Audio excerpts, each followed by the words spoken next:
Θα παρακαλώσα τον Πρόεδρο της Παγκόσμιας Συντονιστικής Επιτροπής Κυπριακού Αγώνα, κύριο Φίλιπ Κρίστοφερ, όπως απευθύνει χαιρετισμό.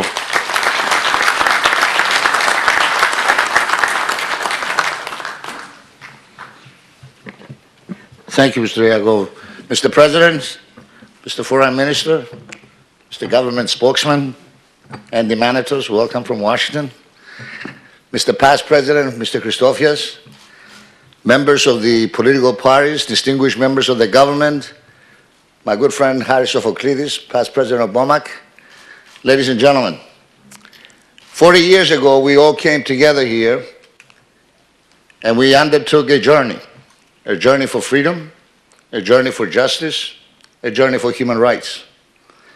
For 40 years we have been working together, and I'm embarrassed, and we take part of the blame, that after 40 years, we have not seen a single soldier removed from Cyprus, we have not seen a single refugee return to their homes, and we have not seen any progress on the Cyprus issue. But Mr. President, I want to assure you that we have worked very hard during this past 40 years. We have spared neither time, effort, or money. And as Mr. Babayevridis has said, we have spent literally millions during this past 40 years to project Cyprus. There is a new vision. I don't want to talk about the past, only to remember those that have dedicated their lives to this cause. Today I wish to remember people like Andy Athens, George Livanos, George Paraskevaitis, and so many others. I also want to remember my parents and all those refugees that have died with the dream of returning back to Gerinia. And thank you, Mr. Mayor, for being here today. Ladies and gentlemen, for 40 years, we have worked together. For 40 years, we have not seen any progress.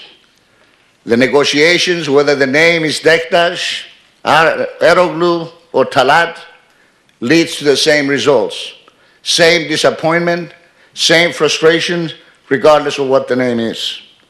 Because the key is Turkey, a country of 75 million people that has 43,000 troops occupying the island, preventing the refugees from going back to their homes. And let us make no mistake, Turkey is not willing and is not prepared to withdraw. They are here to stay. They have imported thousands of settlers from Anatolia. They have destroyed our churches. They have changed the demographics. And we are here waiting. But for the first time, I see a new vision. I don't want to talk about the past, but I want to talk about the future. And the future and the vision and what has happened is the following. Number one is the hydrocarbon gas. Energy translates to the economy, and the hydrocarbon gas translates energy for Europe. Second, the failed foreign policy of Erdogan Davutoglu. It failed in Libya, it failed in Egypt, it failed in Syria, and it failed badly with Israel. And third, the new relations between Greece, Turkey, Greece, Cyprus, and Israel. It has brought us closer together to the American Jewish Committee. We are working close together. Mr. Christodoulidis was there to see the American Jewish Committee and PSEKA working hand in hand in Washington. The recent visit of Vice President Biden is the first step. We have to translate those statements into an American policy that has changed. Up to this point, we have to admit that the American policy was a fixed policy that was pro-Turkish. We have to change that policy. And the first step was a visit of Vice President Biden, and I hope, Mr. President, the second step will be your visit to the White House with President Obama. Ladies and gentlemen, we have the ingredients and the elements. For the first time, the national interest of the United States coincides with the national interest of Cyprus. The Republic of Cyprus and Israel are the only two democratic countries in the Middle East that today should be the key allies of the United States of America. It is with this in mind that we are working daily to make sure that those principles and ideals that we believe in America come true for Cyprus. So, ladies and gentlemen, I am here to give you a message. The message is that time is now, and it is up to us. We cannot lose this opportunity. So I call on a few things. One, to all the parties, the political parties of Cyprus, please unite and come together with one national interest and one line and one cause. It is absolutely necessary to be talking about with one voice.